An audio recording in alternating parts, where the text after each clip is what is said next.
Hello, everybody. We had a little delay. We've had a little slight delay, but thank you for joining us. Graham Mirmina is here. Graham GSM Matthew, Correct.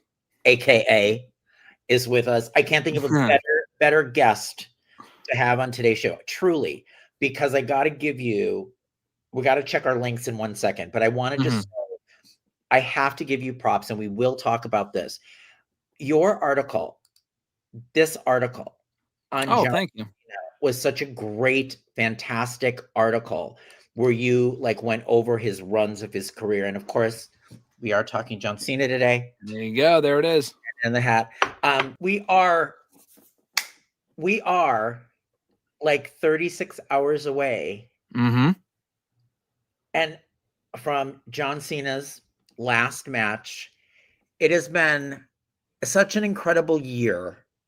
Such an incredible retirement tour.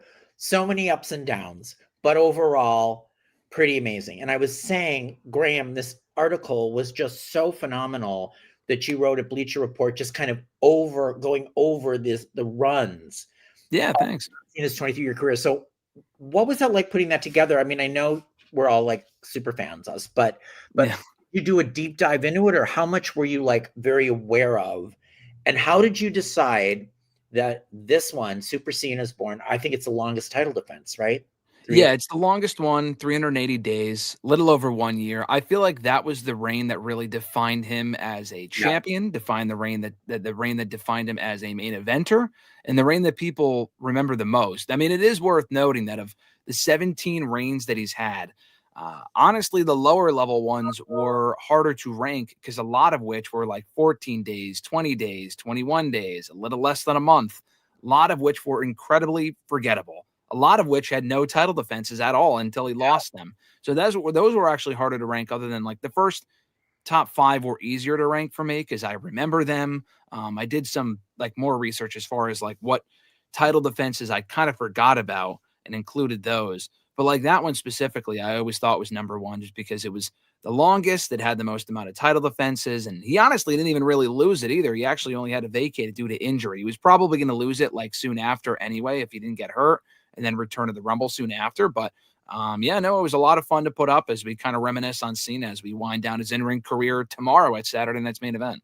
I mean, I can't. So, which we'll get into in a minute, but I want to say that we're going to get into our picks and predictions for Saturday Night's Main Event, all the matches.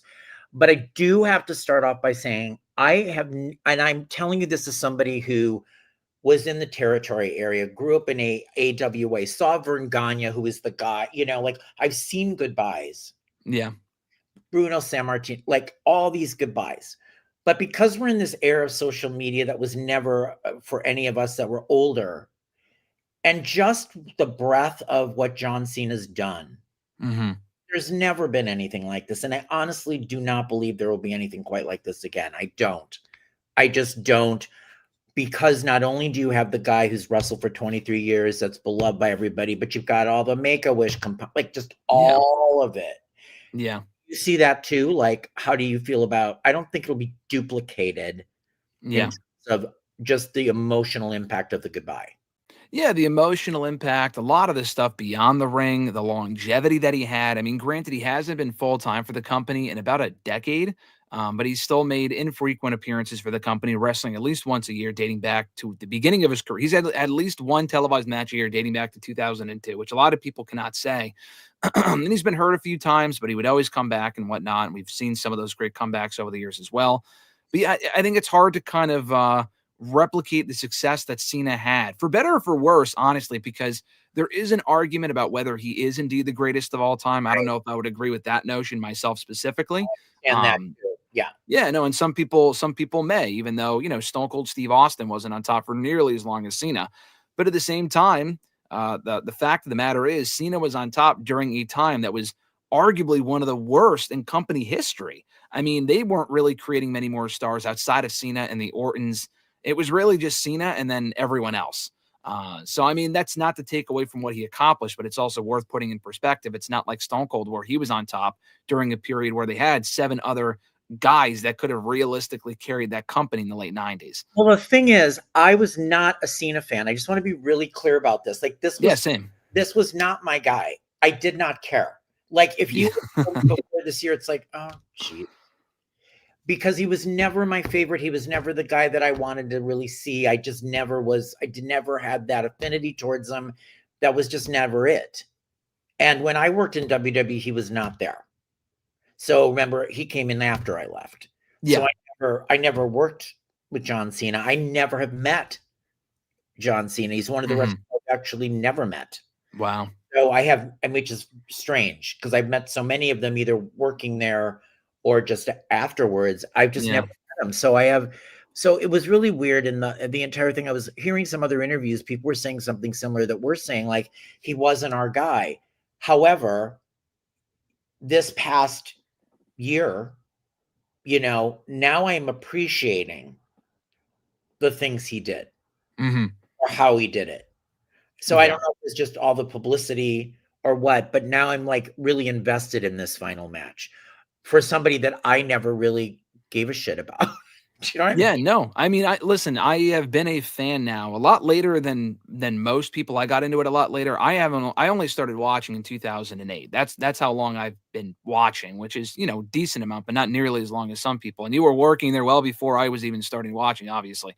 But my point is that he was synonymous with my entire fandom. When I started watching, he was already on top as the WWE champion and whatnot, but he never cracked the top 20 favorites of mine at any point. The only time he ever really came close. Yeah. I mean, I feel like you and I and a lot of other people are in the same boat. Maybe when he was doing the US Open stuff about a decade ago. And, I love that whole run in 2015 and then also this year. But in my 17 years of wrestling fandom, I was going to get one at one of the shows that I was at. It just kind of escaped me. Now I got to get one online. I do not own a John Cena shirt. And this was going to be the year I was going to get one at a city that he came to. I was at the Boston and New York City shows. Obviously, we went to a bunch of them. You were in the Survivor Series one in San Diego. He didn't come to Connecticut, which is where I'm from. And I wanted Connecticut. He didn't go to Connecticut. He said, fuck you, Connecticut. So but can I interrupt you? I heard in the interview, was it with Chris? Because he said, I heard merchandise coming of cities that they didn't go to. I don't know if he said I do know what you're talking about. I don't know if he said they're going to release it. I know he said he wants them to release it. I hope they do. I think that's something because it was clearly all made. Yeah. Yeah. But to your point, I just never cared. Yeah. I just didn't, this, and I was like, this, and I was like, I was like, huh. Now I'm like, wow, there was there was meaning, there was purpose. I get it. I don't know why I'm clicked in now, but I guess it's all what we all kind of. Yeah. I mean, absence makes the heart grow fonder. I mean, he's had the last couple of years, he's been gone a lot. And I feel like it's funny to see how polarizing he was. I feel like you either fell in one of two camps where you loved John Cena and he was one of your favorites, or you fucking hated when he was on top during that entire period. We fell in the latter category. Not that I wanted him dead or anything like that, but like I was like, man, I'm so sick of the Cena push. You know what I mean? Like him as a person, whatever. But as a performer, I was, resentful of the push that he was getting, and he was worthy of it. But like, I was sick of seeing him on top, and that's more of a booking issue than it is a Cena issue. But in the last 10 years, he's taken a step back, and it's funny how you say like he wasn't your guy. He wasn't my guy either. But my guys are like CM Punk, AJ Styles. Those are my two favorite wrestlers, or two among my favorite wrestlers. And my favorite matches of theirs involve John Cena. At Money in the Bank 2011, SummerSlam 2016. And many other people. The Kevin Owens matches I love too. All of my favorite wrestlers had some of my favorite matches of all time with John Cena. So it's funny how that works. That is, though. Isn't that interesting? Do you think Cena helped make that match work? Yes, he did. I got to give him credit. And I feel like some people. Right. I think he's not getting that credit.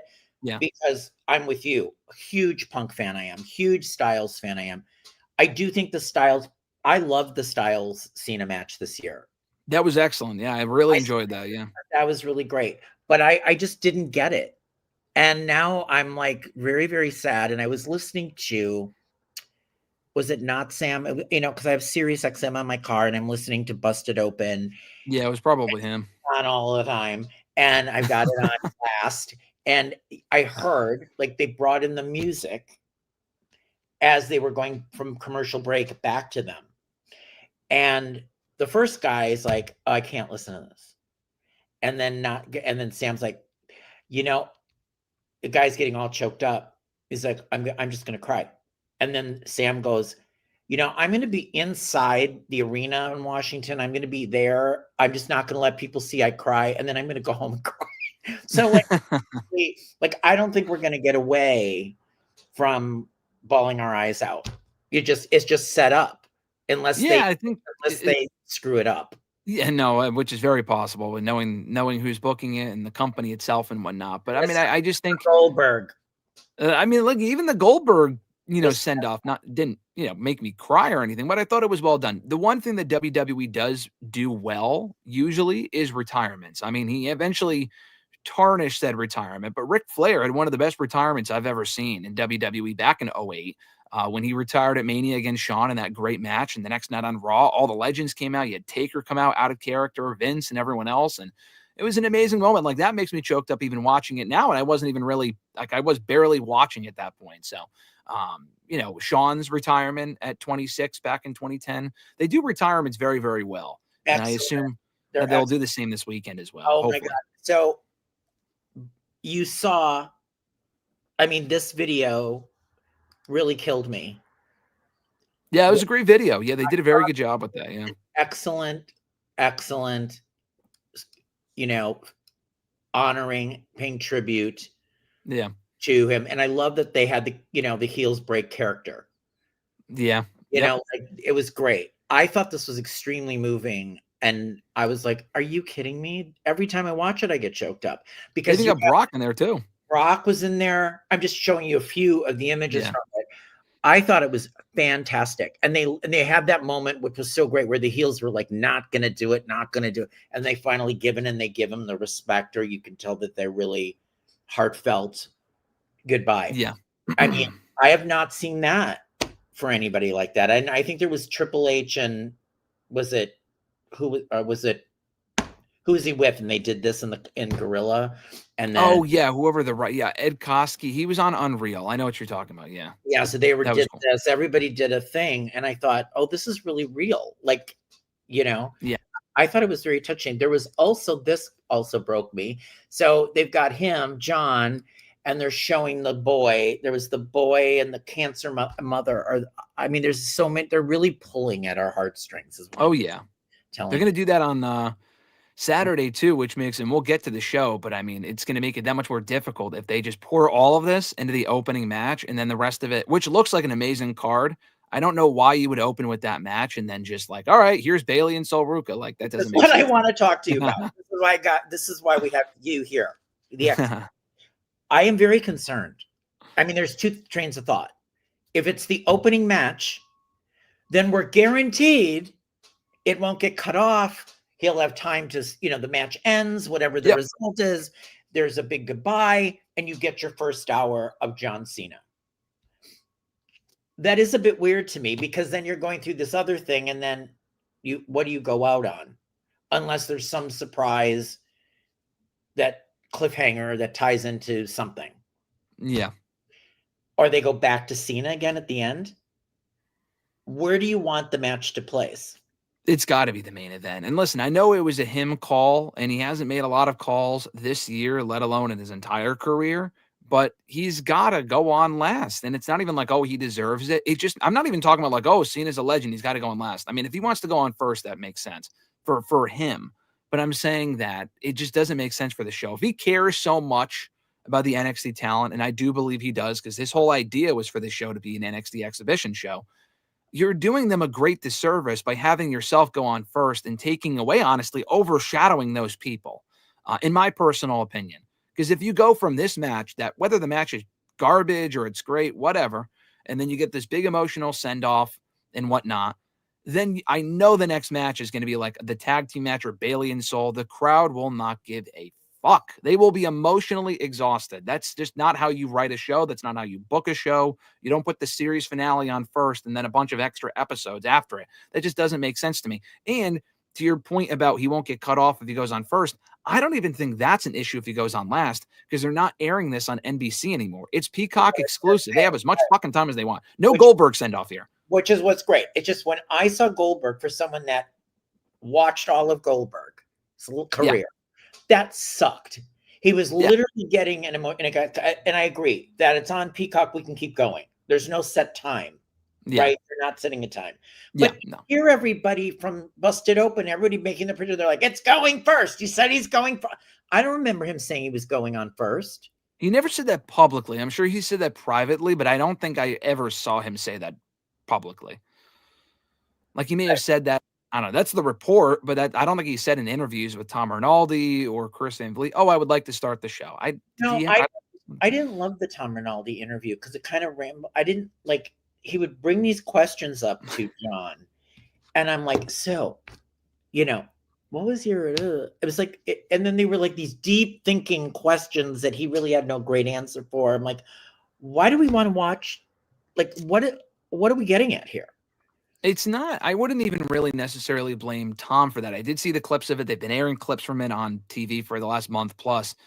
John Cena himself is a terrible fucking interview. I'm sorry. Like him as a person, nothing against him personally or even as a performer. But as an interview, he's been making the media rounds the last few weeks.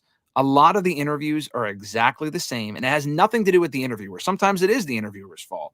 But with Cena, he's very corporate. He's very methodical with his answers. He always prefaces a lot of his answers with, how do I word this? He doesn't want to offend anyone. He gives very diplomatic answers. Honestly, the best interview that I saw him in that kind of drew me in the most, and I don't even watch this guy's podcast, the Joe Rogan Experience. He was on that show last week, and he was very laid back. It wasn't even like an eventful, newsworthy interview. He was just very, like, he had a hat on, a T-shirt. He wasn't uptight at all. And I really enjoyed that one. The rest of them, even Chris Van Vliet tried to get something out of him. He was like, The Rock involvement. We've talked about this, ad nauseum for many months now. Was The Rock supposed to be involved? Were you guys supposed to have a match? No. What was up with that? Non-answer. Yeah, and Chris tried. And I want to go back to that too. Yeah. And then there was the thing that came out from Logan Paul that Travis Scott is the one that didn't show up. I love when just Logan Paul's just like, he didn't fucking show up. But Cena won't be honest. He's like, who cares? Chris goes, Travis Scott was involved. The Rock was involved. Where was that going? Cena literally said, who cares? I'm like, we care. We care. Come on, man. That's why he's asking you the question. Literally, that's so like condescending. And again, it's so condescending. And I didn't get that. And then there was, and Logan Paul says, he didn't show up. I mean, I'm glad. I appreciate Logan Paul's honesty because, first of all, we already knew that because that was reported months ago, but he's just confirming what we already knew. I appreciate the honesty because the Cena, TKO, Triple H, they don't want to sever ties with Travis, I'm sure, in case he wants to come back. But this bitch basically was like, I'm not showing up, and they ruined their main event plans. Thankfully, I mean, I'm glad he didn't show up because I don't really care to see him involved. I have zero fondness, admiration, nothing against him personally. I know nothing. Smashed Cody. Right? Yeah, that stupid whole angle at Chamber. And then at least he was brought back in Mania to take a Crossroads. But after that, like, we'll never forget being there. I was sitting right next to the Fiend. And then it just ruined the main event at Mania. And that's one of the worst parts of the entire year was that match / ending. So where does that, he was talking even about the heel turn. He didn't really, Cena really never... His whole answers were, well, I did whatever they wanted. Yeah, that's a non-answer. Are you telling me that you had no input in any of this? When you just told me that you had a whole plan that you brought to them, that you wanted to do 200 dates, and they said, no, we're going to do 36 dates. And you showed everyone how they're going to make money and what the merchandise was. So you had they just pointed you in the direction and you said, oh, I'm going to go wrestle him. Oh. Yeah. That's what it sounds like. Is that true? Do you? I mean, I think that's true for the sole reason that Cena is the ultimate company guy, for better or for worse. And that's part of the reason I wrote about this as well a couple weeks ago. Yes. Part of the reason. Yeah, thanks. It was part of the reason why he's such a big company or why he's so successful. And I'm not saying it's the sole reason, but he never disputed anything they ever told him to do, as far as we know, at least anything major. He never caused any problems. He was never controversial, never brought any negative publicity to WWE. There will be stories about him burying certain people and stuff like that. But like on a grander, more important scale, never really got in trouble. And the company rewarded him by booking him very well for over 20 years. But yeah, no, I think he was just like, all right, just book me how you see me. No, dude, you got to step in here and either say no to the heel turn or something. Because I think with like, we could spend an entire podcast talking about the heel turn and where they went wrong with it. And I think there were some highlights. I enjoyed some of the matches, but I think what happened was Rock was like, I want to turn Cody heel. I think that would make this match interesting. And Triple H and Cody or whoever said, absolutely fucking not. That makes no sense. Cody's still very over. Why would we turn him? And then they're like, oh, what about Cena? We need something big for Chamber for some reason. Let's turn Cena instead, which in a nutshell is cool, but it's like the timing was terrible because, again, we're talking about his retirement tour. No one the last 25 years. No one wants to boo him. This year, more than any other year, no one wants to boo him, and it made for terrible programming. His promos were awful. People were cheering him anyway. He's wearing the shirts that you're wearing right now where it's like, oh, I'm wearing the city on your shirt. Then why would I want to boo this guy? It made zero. They didn't change anything about his appearance or the music. And he also said in the Chris Van Vliet interview, the shirt that you're wearing, all the shirts that he made this year were years in the making. So basically what he's saying is, we didn't change my attire. He didn't say this in the interview. He was like, he said in the interview, oh, I'm wearing your shirt because I want to represent your city better than you, which is such a fucking stupid answer. What he means to say is we already had the shirts made and didn't want to not make money. So we're not going to change my attire for that reason. Come on, man. Just be honest about it. I hate the corporate bullshit. That's the reason. You would not have done this if you were going to be a heel. Yeah. No. I mean, nobody in merchandising would be like, oh, trash your city, and we want you to go buy the city shirt from your city that the guy's selling, even though he's trashing you. Yeah, and so that makes no sense, right? It made no sense. There was zero thought put into it. The only thought they put into it was like, okay, we'll turn him here. He will turn him heel now and make the Cody match more interesting, which it did. If they were both baby faces, it was not as interesting with that dynamic. I get it. But honestly, I would have almost rather just settled for that because what we got instead, the match at Mania was terrible. And Cena even said in the interview that it was horrible. It was not good. It was very underwhelming. And they even said in that, Cena said in that interview that he wanted to wrestle more methodically as a heel on purpose and make the matches suck. And Chris Van Vliet was like, oh, you sucked on purpose? And he's like, no, you did, John. Like, stop. You did. Because then he even said Triple H told him, you got to make your matches more exciting, man. Like that match at Mania, people shit all over it. You got to make that match more exciting, which he did for the Orton and Punk matches. They were much better. But that Mania match, it was his idea to go in there and be like, I'm going to wrestle a certain way. And it sucked. So I don't even know if they went with his ideas, they would have been any better than what they came up with because it doesn't seem like Cena has some of the greatest ideas either. So the other thing is he has consistently never, and he won't, and I get it. He will not trash Vince. No, he will not trash anyone, really. Rock, Hunter, anyone. But Vince, he does bring up multiple times that Vince was, he was a Vince guy. Vince made John Cena. He's very loyal. Very loyal. So he also loyalty, respect. Yeah. Also loyal respect, and he won't. And I don't know. He's the one guy that is publicly will not. He says I can't denounce Vince. I mean, he said it's just weird to me. Like he even said in the interview with Chris, or I don't think it was him. I think it was Joe Rogan, where he was like, I've made some questionable comments in the past about like the Vince stuff and whatever, which he did a few years ago. He was like, oh yeah, I still love him for who he is. I don't really care what he did or something to that effect. It's like, what a dumb thing to say. And now he's saying, hopefully we can kind of, because they were asking him if they think Vince will ever be back. He goes, I don't know, but, hopefully we can kind of repair that. He did something wrong. Hopefully he can be held accountable for it. It's like, dude, we're not talking about like he stole like a watch or something. Like he's involved in a sexual harassment case. God, I know. They're acting as if he's like a little thief, like a petty crime thief. Little 25 cents he stole. Like, dude, this is serious shit. I mean, I still don't understand Brock Lesnar being back, but that's a whole other can of worms.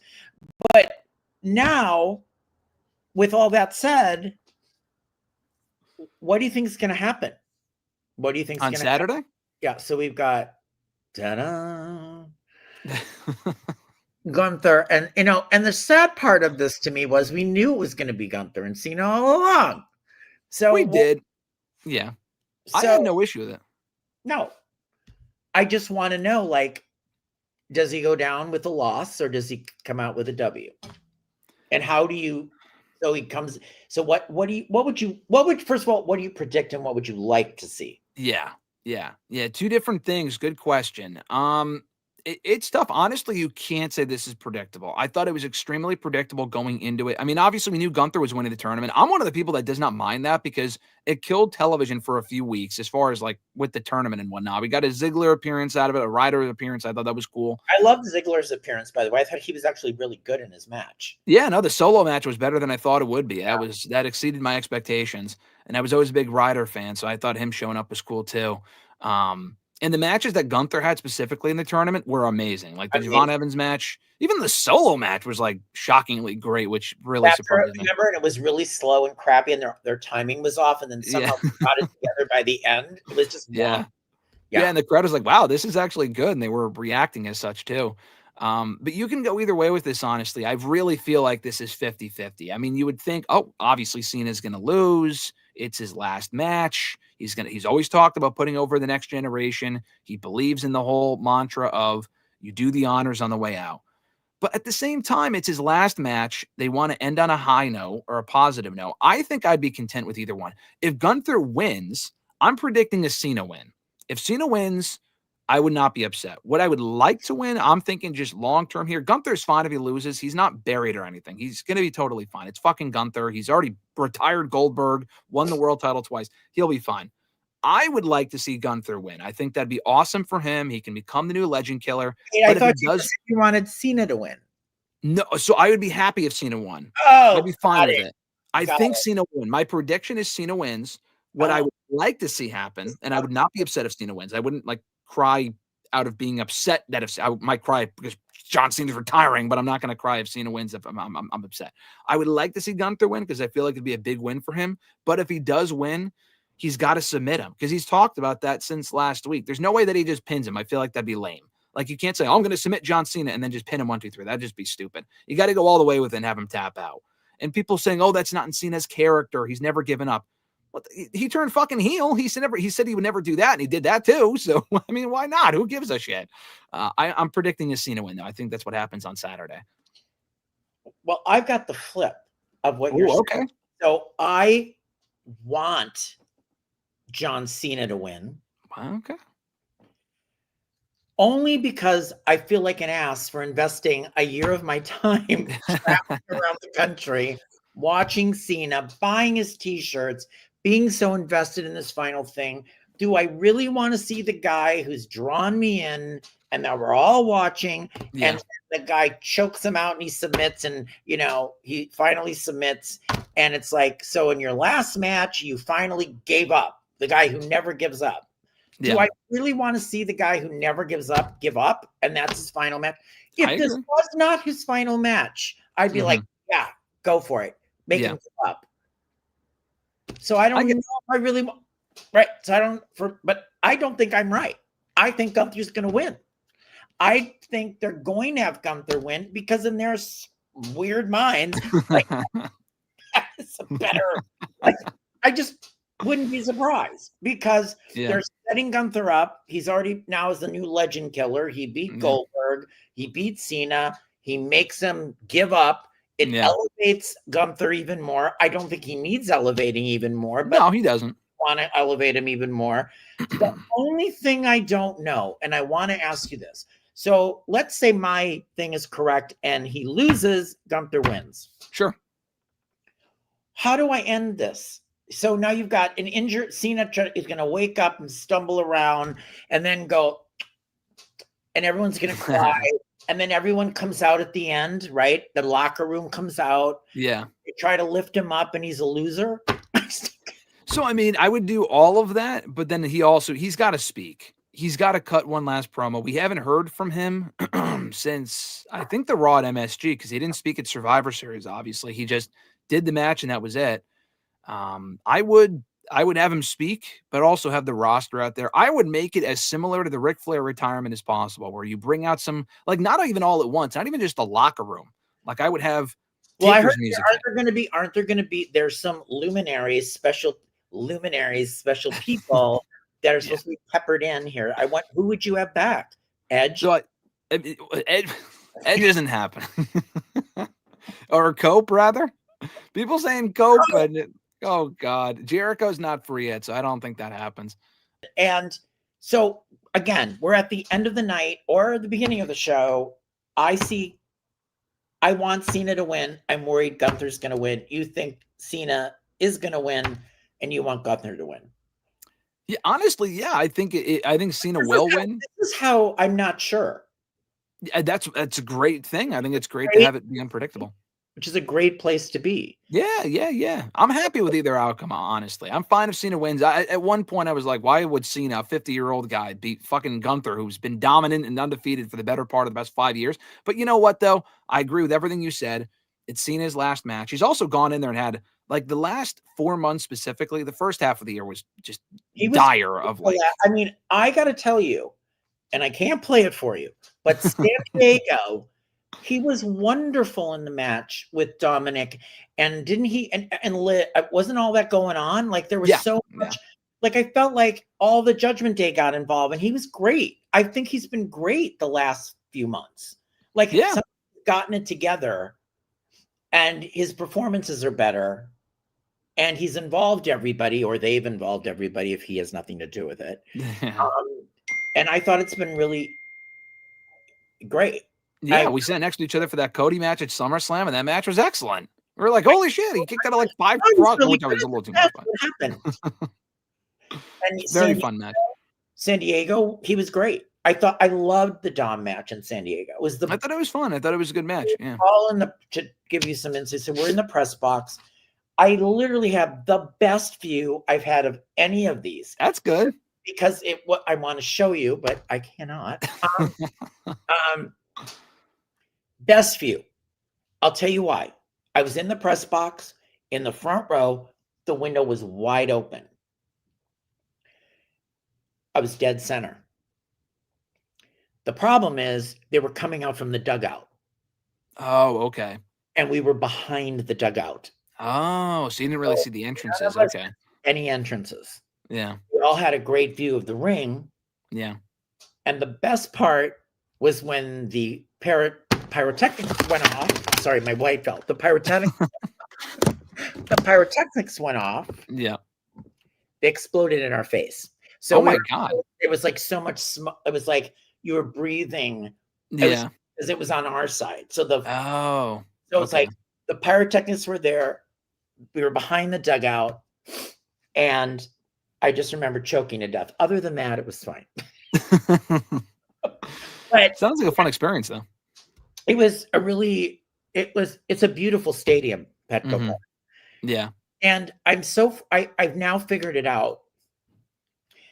I'm really good at picking what hotel to stay at because the one I stayed at was where everyone stayed.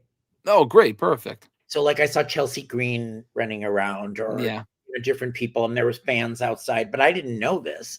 I was trying to where can I get that's close to. Was that the one that was on the other side of the park or whatever? Was that what you telling me? I want to just clarify that I was put in the wrong room and I was allergic to it, and they had to move me to an executive suite. Of course.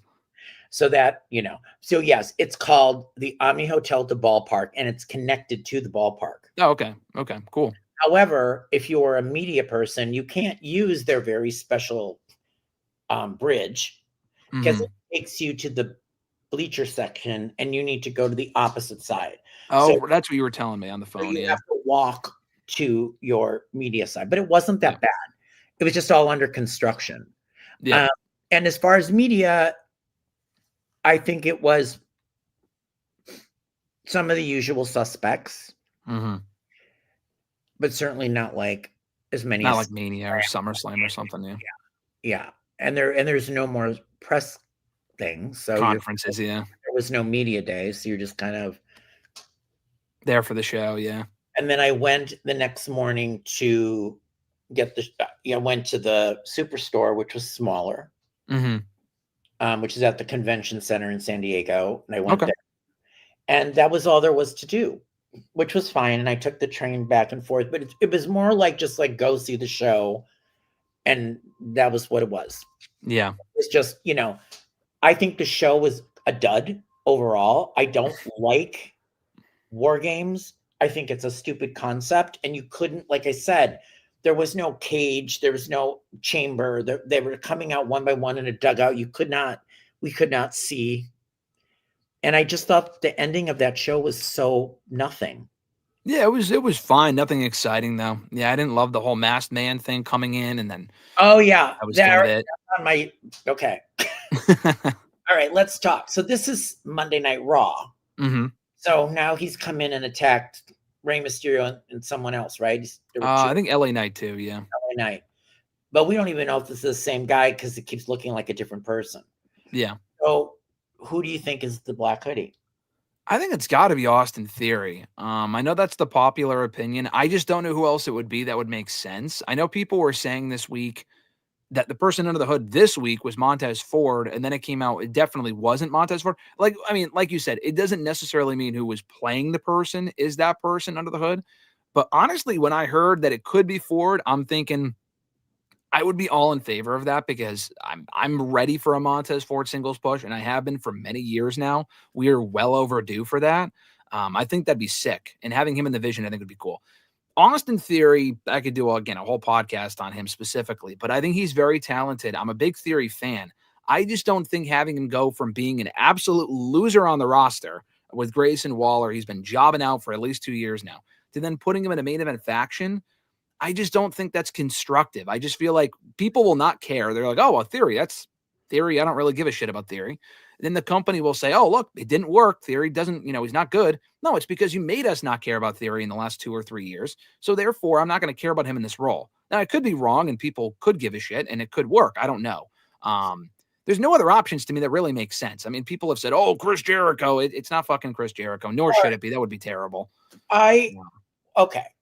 What about Ricky Saints?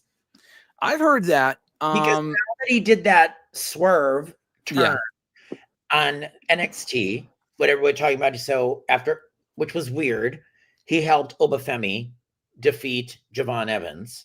Yep. And then he gave that weird look. And I'm like, now that could make sense. And then is it going to be like, oh, I hate you, Cody Rhodes? Even though as to why he cost him the win at War Games or whatever? Yeah, something with Cody because he was friends and they play off that. Yeah. Now he's mad that Cody didn't. I'm trying to think of what's the story. Yeah, no, I genuinely don't think there's a story. I think they just want to fucking drag it out. I'm very much expecting, and I'm just. What if my original thing is right? It is really going to turn out to be Seth Rollins when Seth is ready. That is also possible. I just also don't know why that would make sense because they helped whoever the masked man was has been helping the Vision. Right, and Vision turned on him. Yeah, so that wouldn't make sense. Right. Yeah, I also don't think Rollins will be ready for a while. I mean, yeah, that is possible, but that would mean that they might have the masked man for many more months. Unless Rollins is ready ahead of time, that would just be terrible. I mean, Ricky Saints would be a better option. I like Ricky in the Vision. I don't mind that idea. My only issue with it, that kind of works for me, kind of. Yeah, I think it's okay. I like the idea. It would also get him on the main roster where he belongs at this point. But my only issue with that, though, is that the guy at Survivor Series and the guy on Raw is the same guy. It's not only it's way, way bigger. So I just feel like it'd be like, come on, guys. We know that wasn't Ricky in those other shows. I'm not stupid. You know what I mean? Like it's got to be someone physically bigger. So we know. So we'd be led to believe that it was the same person. And also when the masked man interfered at Survivor Series, Ricky Saints was still the NXT champion. So I don't even know what he would gain from helping the Vision and why he would even be masked. It's not, I would honestly maybe even take that over. I don't think it's going to be Jericho. I also think that would just be fucking terrible. I think they're not even the same. I think there's two people. So I kind of feel like there should be two reveals. That would make sense. Storyline wise, that would make sense. What would be great is there's two guys that are kicking and destroying people in the block, right? And maybe they're part of the Vision and they're revealed. But so Austin Theory, I like Austin Theory very much too, and I thought he was on a great run, and then everything got derailed. Yep. But is that exciting? No, it's not. To me, it's not exciting at all. It's not. The only thing exciting is like it's got to be like Randy Orton, but this guy is this Randy Orton? Doesn't look. People have said that too. That also just wouldn't make any sense. And also, Orton's not moving around like that. When the way he jumped into the cage and shit, Orton's go up he's not going to be able to go like spryly up the cage. No, yeah. I just also Orton leading another group. That's not interesting to me. I think him just turning on Cody would just be way better, and then just do that. Well, I was waiting for that for 2 years now. I know we've been waiting so long. They dragged the shit out for so long. It's like, is there any Uh, oh, here. Okay. I wanted to bring the tail of the tape. Yep. Okay. Anything here stand out to you that would sway you either way? West. Oh, as far as my prediction, 17's two-time Grand Slam Intercontinental Royal Rumble winner, King of the Ring, retired Goldberg. Is that? I mean, that does make a difference. I mean, like we said, I feel like they might be going for the whole legend killer retirement thing with Gunther, where, you know, he can retire Goldberg. He did retire Goldberg. He can retire Cena. And now the current rumor is next year, Brock Lesnar might be on his way out. I could absolutely see Gunther beating Brock in his last match. I think they do the match before then. I think we'll see that match at Mania in Vegas next year. But if Brock is done at SummerSlam, which I'm not convinced that he is, I feel like Brock's going to probably be here for a while, for another few years, because he just never really seems to go away. I could see Gunther maybe beating him in his last match, or fucking AJ Styles, have Gunther retire him, have him retire everybody. Do you see a scenario where Brock Lesnar comes out and does something to John during the Gunther match to like make sure he loses it? Or I would hate that, so I don't think so. yeah, He or already beat him, so yeah, or does something terrible. Like, I just want to know: are they going to make us just absolutely? Oh, we can't take this, and he's just being pummeled by everybody. Well, Like, just Gunther, I think. I think this match would have zero interference. If Brock came out afterward I mean, and hugged Cena, I'd be fine with that. I'd be fine with that. Kind of show Brock out of character. I mean, honestly, he lost to Cody a few years ago and then like endorsed him out of character afterward. And that was not the Cody said that was not the plan at all. Brock just did that out of instinct. It'd be cool if Brock not just F5'd him after he's already like completely demoralized. That would be terrible. That would be depressing. So let's look at these other matches. Sol Ruca and Bailey. Yep. What do you think? Sol Ruca's getting a huge push. Yep. And I love Bailey. And when is she gonna flip into her other personality that's been stalled? Yeah, I don't know. Probably on the Sooner side. I'm digging the stuff with Lyra right now. I like their tag team. I think they work well together. I think it's a fine use of both women for right now. I'm looking forward to this match. I think of all the matches on the show, this has the highest chance of the NXT wrestler going over. I think Sol Ruca wins because notice how they could have very easily, like you have Cody Rhodes in there, AJ Styles, like some big names. It would have been and Bailey's not a big name, don't get me wrong, but it would have been very easy for them to put Rhea Ripley in there or Io Sky or Jade Cargill. I think they're putting Bailey in there because she's a big enough star that can eat losses. And I think she's going to go in there and lose to Sol Ruca, which is fine. I think you're right. I think you're right. And I think that might even make the turn. I lost to an NXT person because I'm playing fair. I've got to be horrible. Maybe this is part of because why did we have months of the crack up video? Yeah, no, yeah. I think they're putting it on hold. And I mean, she's still kind of subtly teasing it on Raw. It hasn't completely gone away. Like she is kind of a bitch to Lyra at certain points. But for the most part, I feel like they've kind of moved away from it for now. Calling me now saying, knock it off. Now, this is interesting because I love Javon Evans and Leon Slater and AJ Styles and Dragon Lee. What do you think happens here? This match is going to be fucking amazing. I know. If you don't hear, what'd you say? I'm really excited about this match because I love Javon Evans and Leon Slater. They are incredible. When I saw this on Raw this week, when I saw the graphic, I literally yelled out loud, "Holy fucking shit, this is insane." I cannot wait for this at all. I feel like this will be my favorite match of the night. I love Javon. He's been one of my favorite wrestlers to watch all year. I love Javon so much. He is excellent. He is like the next Jeff Hardy. He is awesome to watch. He has been amazing. Yeah, he's been amazing. Leon Slater's been a breakout star. I was there at their Bound for Glory match when they faced each other, and that match was fucking awesome up until the stupid-ass finish with Darkstay getting involved. But the match itself was great. I think AJ and Dragon Lee are a tremendous team. They had that match with the New Day the match this week with the Warrior Raiders was good. But last week when I think Dragon Lee kicked one of the New Day guys on the ropes and caught him into a Styles clash, I was like, whoa, what the fuck? It was awesome. I don't even know what the winner of this match is us. We are going to win watching this match, but who's going to go over the match? I think it'll be AJ and Dragon Lee, but I can't wait for this shit. The fact that we even have a TNA talent on the show is wild to me. Like he doesn't even work there. I love it. This is to me is like, I can't wait to see it. And when I interviewed Javon Evans at WrestleMania, at that party, and he's like, nobody kind of was caring about the guy. And I'm like, this guy's amazing. Yeah. And it was like the press were kind of like, and I'm like, here. And he loves John Cena. Oh yeah, he grew up. He grew up on him. This is a guy who's what, 21? 21, I think, or 22. Yeah. Right. So this is these guys, anyone in that 20, they all grew up with Cena. Yeah. So I would love to see I would love to see Javon and Leon win, but I'm fine with the other two. Where does it get placed on the card? Second? If they open with Cena and Gunther, it'll probably go second to make sure the crowd wakes up. But what if they go with Cody and Oba? Oof, I think Cody.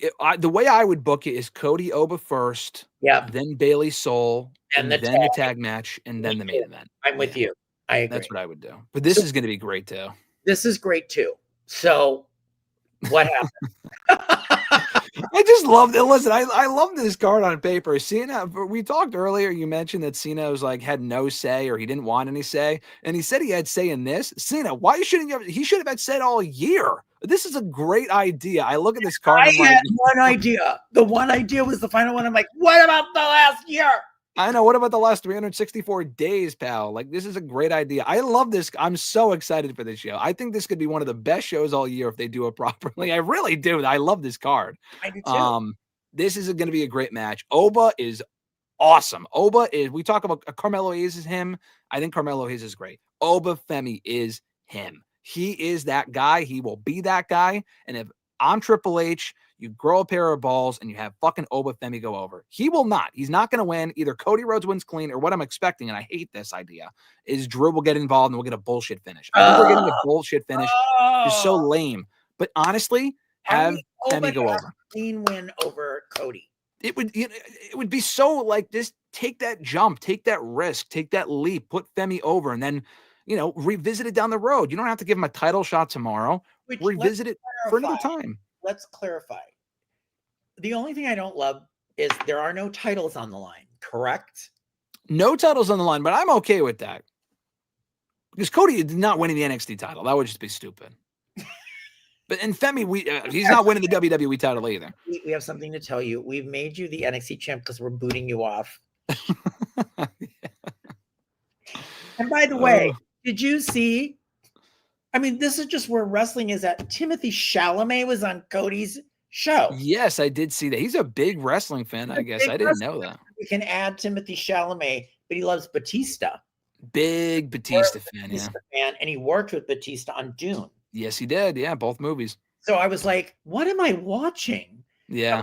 Timothy, I mean, what world did we ever think, like, as I diet? Yeah. Chalamet and Cody Rhodes.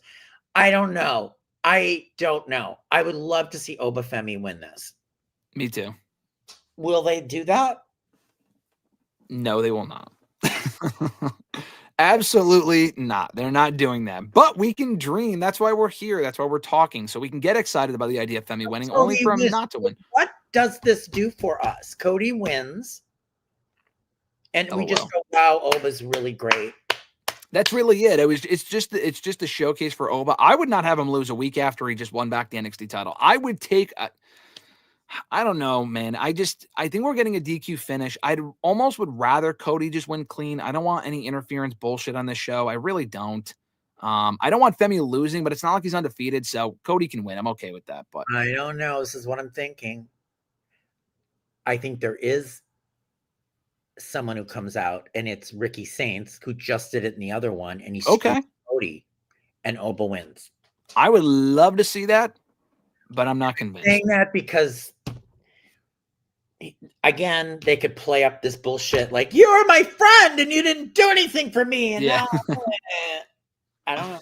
What if Ricky Saints comes out and you think he's going to turn on Oba, but instead he turns on, you think he's going to turn on Oba and join, or cost Cody the win, like you said, but instead he cost Oba the win. He joins Cody Rhodes and they all form a faction with Sami Zayn and Scarlett. What about that? And you know what's so funny? I'm seeing This is the funniest thing. I keep seeing what's his face, Karrion Kross, Yeah. on Instagram going, "Hi, we're not able to make this show tonight." Like every time I'm watching a video, Oh, really? they're not making their show. Something's come up, That's and they're weird. really sorry. But yeah, I would be all for Scarlett coming out and totally. Michael Fairman special for you. That was one of the best parts of the whole year. That moment in the press box. I was talking about that at SummerSlam. I'm like, Talking what about are you?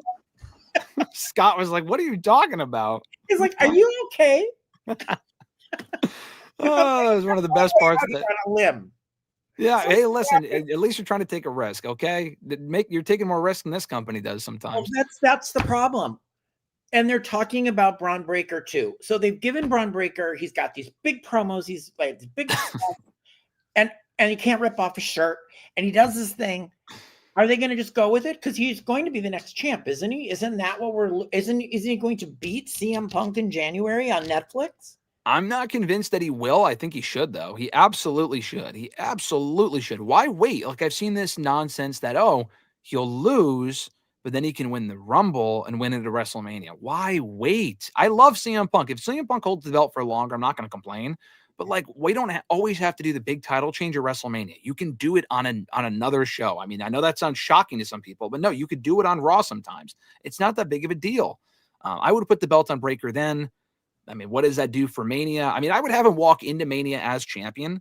I would have him face Roman Reigns and beat Roman Reigns to retain the title. That's what I would do personally. Yeah, I mean, the one problem I have with this entire situation is if the purpose of this, if we look at how John Cena entered, he came in out of nowhere, went up against Kurt Angle. He was 23 years old or whatever he was, 24, 25.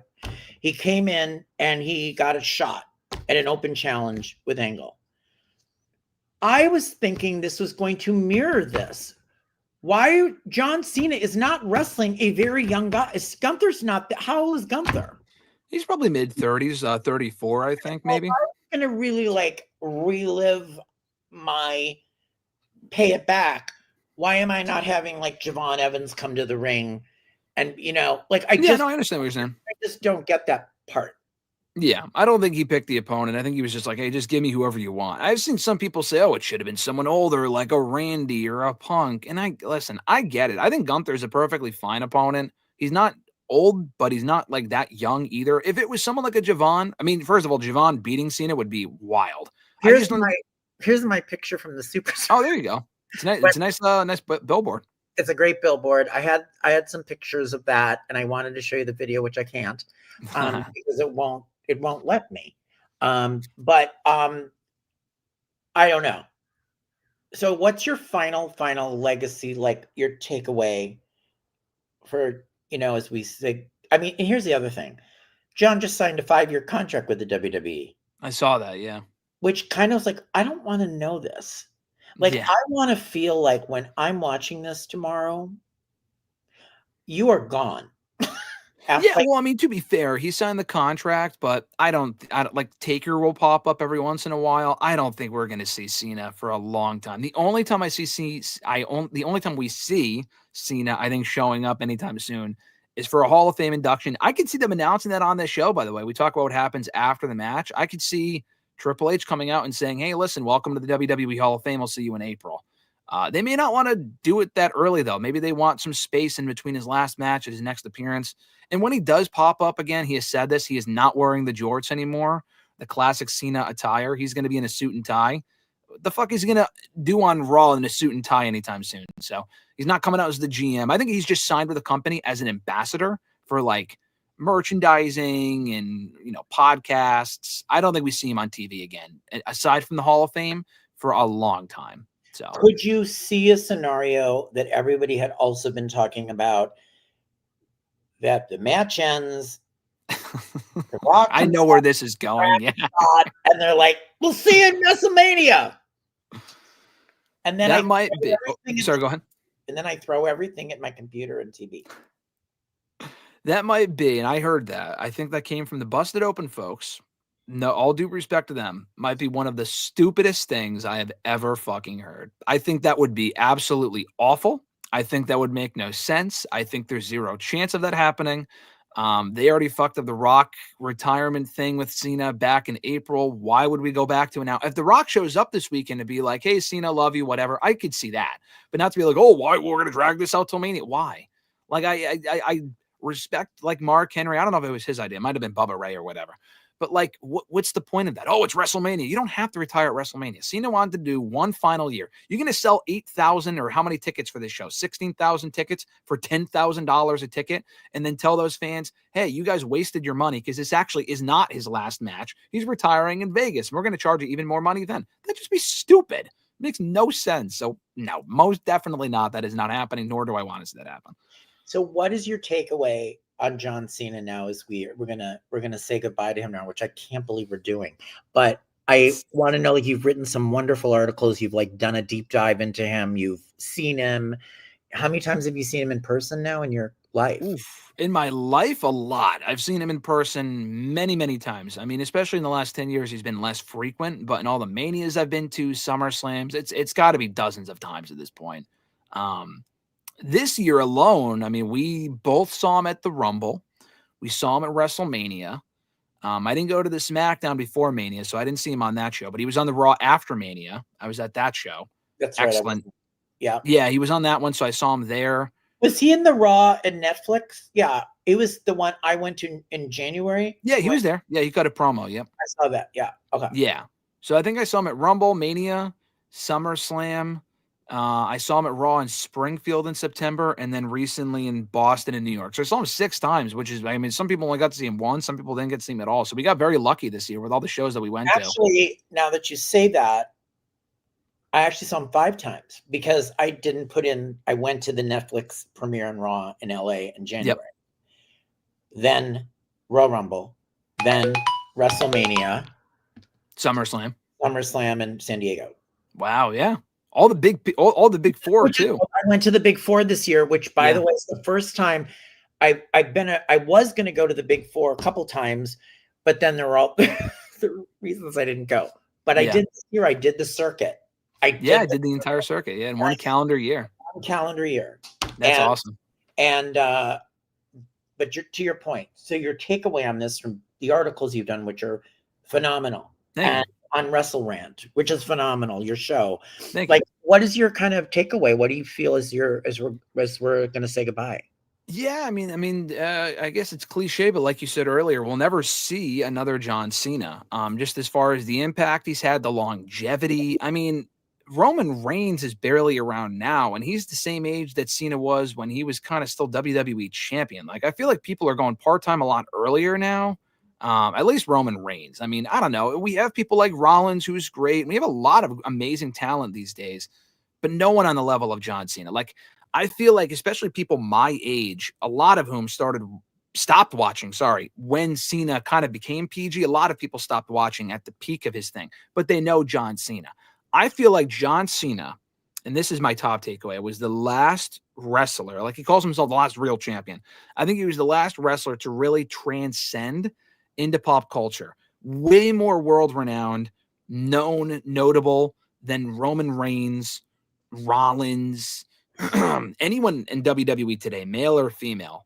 Everyone knows John Cena. And you could say that's because of the movies he does now. But even before he was doing these movies, he did the Marine, and I don't know, he was just way more out there media-wise. It's all about WWE, the brand. It's never really about one person. Like, they sell the show, and that's great. And honestly, it's probably for the best. They don't want any one person becoming bigger than their brand. So when they leave, they're not fucked. So I think that's kind of why they do that now. But he was really the last major star that they've created on that level. And I think we'll see it again at some point, but not maybe to quite the extent that we saw it with Cena. So that's probably my top takeaway as he retires this weekend. You know, mine is a couple things. One, we have to remember that coming out of the Attitude Era, they had changed everything. Yep. It went PG or G-rated. They needed to put their stuff behind a guy that would go over with families and children because they were getting away from that whole thing. And Vince went with Cena. Mm-hmm. And Cena became that guy. I mean, and then he lived it that way. Like, I mean, the Make-A-Wish thing alone is insane. I mean, nobody has more Make-A-Wish. And I work, full disclosure, I did work for the Make-A-Wish Foundation. I was the communications director in Arizona, actually in Phoenix, for a year and a half. Oh, wow. And I had some of the kids that were not going to live, and they loved him. Mm-hmm. We were trying to grant wishes with the WWE. I think we may have done one with him and some of the other wrestlers. And that's when I saw Stephanie for the first time after I had been gone. Oh, wow. Okay. Yeah. Like, you know, when she was still traveling with the writing team, and they were in Arizona that night, and I was working with Make-A-Wish. Mm-hmm. So I've just kind of seen it from all these different angles, but I think that is part of his legacy, that, you know, they strapped the G-rated thing. He was their guy, their corporate guy, that you're not really seeing. They don't have to do that anymore. Yep. I mean, Cody Rhodes is a version of that, but not. Yeah, not quite. He's just not the. It's just not the same. He is the best version of Cena for modern day, but even he's not bigger than the brand. Even he hasn't done as many movies and media stuff. And I mean, he's a great ambassador for the company. He's in a perfect face of the franchise. But the thing with Cena too is they got him like early. Like when he became WWE champion and they built the entire company around him, that was 20 years ago. He is 48 now, I think, 47, 48. So he was 27, 28 when he first became WWE champion.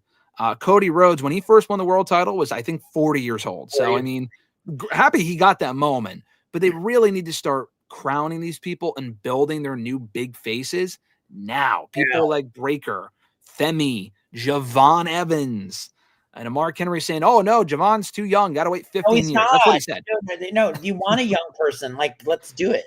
Yes, you know? We need more young people, and you can have older people too. Nothing against that, but we need more balance. Not just too young or too old. We need some in the middle too. I don't know how to get through the music coming out and him coming out, and then him looking at the camera and then looking up there. And think about it, Stu, one more time. One more thing to Stu. I can't even handle it. And then holding up the thing, and then you don't see me, and then going to the ring, and that amazing applause. I've never seen that for anyone, though. Yeah. The standing ovation is going to be great. The closest thing that I have seen to that or have experienced similar to that was when I was at the Hall of Fame in 2022 for Taker's speech. And I think he got like a 5-minute standing ovation. It was incredible. It was one of the coolest things I've ever been a part of. And it wasn't a match. It wasn't a promo. It was just him standing in the ring before he even spoke. And I think it was before, it might've been after, but it was like a 5 to 8 minute reaction. And I got it all on video, and it was amazing. I think we'll see something similar to that this weekend. Thank God it wasn't like my Hall of Fame experience where I listened to Michelle McCool try to read off her paper. I'm glad I missed that one. I watched it back later. I'm like, man, more boring than anything, and she sucked. And I'm like, that's what I saw. Yeah, this is Undertaker, and it was like it didn't work. Yeah, my closing point on that is like, I don't think we'll ever see that again. When you look on Peacock, and if you saw that retirement tour, there's an entire, you can watch all the moments that they do 3-minute clips of the whole thing. Oh, cool. You should check that out. Yeah, I'll have to check it out. Started going down that rabbit hole, and I'm like, it just draws you in. Yeah, because it's epic, and Paris was still incredible. Yes, Paris, New York, like all of that. I mean, I think it's going to be that, and the kids crying because the children love him. Yeah, and I don't know. His wife is very cute. I don't know much about her. No, I think he kind of keeps her out of the public eye. I mean, he does bring her to events, but we don't really hear her speak. She's not like another notable celebrity. I think she's just a normal person. Yeah, she's not Nikki Bella. She wasn't on Total Divas. What did you think? I didn't get to talk to you about Survivor Series. What do you give it? I gave it a C. I'd probably go a B plus C. I'd probably go C plus B minus. I thought the show was fine. It was definitely one of their weaker shows. The thing with, I mean, again, we could do a whole show on it, but with Survivor Series, it's obviously built on War Games. They only had 4 matches. I like War Games. I do like the concept. My issue is they've just run it into the ground, and it doesn't have any mystique at this point. It's just matches inside of a cage, and they're just not, like, they got to retire it for a few years, or just at least a year or two, or only do it. It was just like, why are these 5 people together? No, there was no reason for any of the men's or women's. I thought the women's match might have been better than the men's this I thought year, which the women's was better. yeah, I think the women did a better job. Both matches were good. They just weren't like, oh my God, I'm going to go back and rewatch it. They will not be in any year-end lists. They were fine. And then Stephanie Nikki was fine. I'm glad Stephanie won. Did not need to see Nikki win. It was okay, but it was kind of like we could have just seen that on Raw. And then I thought Cena and Dom was fun. A lot of interference, but I thought it was well done. Liv's return was great. Cena putting over. Yeah, no, I thought that was well done. Two guys too. Yeah, the double attitude adjustment, that was great. He even took Roxy and Perez's finisher and Raquel's too, which was crazy. Great. That was great. Good for Cena on that. But and I'm glad Dom won. So that was probably the better part of the show. And even that wasn't like this, best match of the year. So it was okay. I thought the show was fun. They've had worse pay-per-views. They've had better. So it was I'd probably go C+, B-. Yeah. All right. I guess we're going to end it there. This has been great. So listen, you've got to check out WrestleRant, the YouTube channel. So let's just explain, like you'll come on there. Yep. And do your thing. Like you'll have commentary. Sure. Yeah. And how often you're posting like all the time or like what? Posting all the time, usually live like twice a week, answering questions, doing predictions, reviews, stuff like that, the occasional interview and whatnot, the stuff that we do with the media junkets and whatever. All the content just goes up there. Yes. What'd you say? Yeah, what media junkets exactly? When we get said media junkets, when they throw us the scraps. And the scraps. But those are always a good time. And the website, same thing. I write as much as I do film and shit, and the articles, Bleacher Report, it's all there. Been talking a lot about John Cena, and I'll have something coming out after the show on Saturday, coming out on Sunday, about who's next. Who do they build up? Like who could not? There's never going to be another John Cena, but who would be the next to strip the Rocket? Like who's exactly? Yeah. So kind of looking forward after we've been looking back. Yeah. Oh, he's on there. Trust me, Javon is awesome. I love Javon Evans. So how are you gonna how are you gonna watch tomorrow? Like, are you guys gonna like curl up? Like, what's the plan for tomorrow? I don't know. We're going to a Christmas party before that, so we probably got to get back just in time for the show. And the thing is, it's like, oh, well, first of all, I want to watch the entire show, but it's not even like, oh, we'll skip the first half and then I'll just be back in time for the main event. We don't know if he's going on last. He could be going on first. We don't fucking know. We don't know. We don't know. And it's usually with a lot of these shows, I'll just start them later and then, watch them after the fact or skip to the commercials because the commercials are terrible. But I'm watching this live and we'll probably make it a big deal. Maybe hang out with some other people, invite some people over and just enjoy it it's going to be an epic occasion. This feels like a very, very big deal. And it is such a big deal. I'm excited. I'm very excited. My only regret, I'm just pissed that it's not in Boston because I was really excited for that. I'm like, I love going to shows around Christmas time, getting the Santa hats out, and then I'm fucking not going. So it's fine. I'm not going to DC. I don't regret that. So no, and I want to say that you guys, all the people I know on the East Coast, you have it much better though. We just don't like that San Diego show is a one-off for us. Like the next thing we have is AEW Revolution returning to LA in March. Oh, right. Yeah. Yeah, we don't have, we can't go to the tri-state area and we're a lot closer. Yeah, like I can go to, like I said, when I went to Cena's last couple of shows, his last 2 Raws ever, I could say I was at. That's perfectly content with me. You can say that you were forever at his last PLE match. You have that in the book. Amazing. Which is awesome. Yeah. And because I'm in Connecticut, but because Connecticut's so close to Boston, I was able to go to that. And honestly, I would not have gone to that show. If Cena was not on it, I was not going to go. But Cena was there, able to cross that off the list. The New York City one I was always going to go to, but I was able to go to both because we have it within the tri-state area, like you said. California, I mean, like you said, it's just LA is very different than San Diego. Not quite as close. No, the only bad thing is that WrestleMania is in Vegas. I have varying thoughts on it. It is dumb that they're going back there. They really should have just stuck with New Orleans, especially after they announced it. But there's that. And they should have announced. That's pretty embarrassing. But listen, I'm not a Vegas person, but I like Vegas because stuff is relatively close, so I don't have to take Ubers everywhere. There's taxis and shit, and got to walk and stuff. But we had a fun time in Vegas last year. We did going to the Access World, and we conquered it last year, Michael. We will conquer it again, and that's probably the next time I'm going to see you, because I know you said you were dying to go to Saudi Arabia for the Royal Rumble. You told me you were like, I already bought my ticket.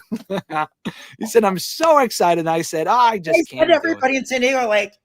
All right, which one of you is going to Saudi? Yeah. Oh, we know who's going. We know some people that are probably going to be. And they're like, oh, I'm like, I don't trust. I don't trust you. I would not. No, I'm not going to Saudi. But it is weird. And I did read something. I mean, they're going so global that I don't know how often we're going to get major. I know. I think what you're referring to is the Italy show, right? Is that what you're talking about? Italy. Yeah. I would go to Italy just because Italy's nice. I've never been to Italy, and it's been on my bucket list. Yeah, same. Never been. And maybe because I turn 65 in January. Gotta celebrate. There you go. When's your birthday, Michael? The 11th. 11th of what? January. Oh, of January. So it's coming up quick. Nice. Okay. So you're gonna have your entire 65-year tour like John Cena, the entire course of the year. 65-year tour. There you go. Yeah, January. So it's a month away. Yeah, a month away. Perfect. Just a month away from yesterday. Actual real life senior. Wow, crazy. Michael, you're not a day over 35. All right. 35. All right. Thank you, everybody, so much. Don't forget Saturday night's main event on Peacock tomorrow. WrestleRant YouTube channel. Check Graham's stories out on Bleacher Report, and then it's at Graham. It's what's your Instagram?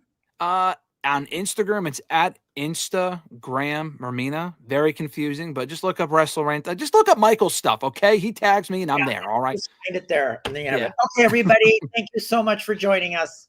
Bye. Bye.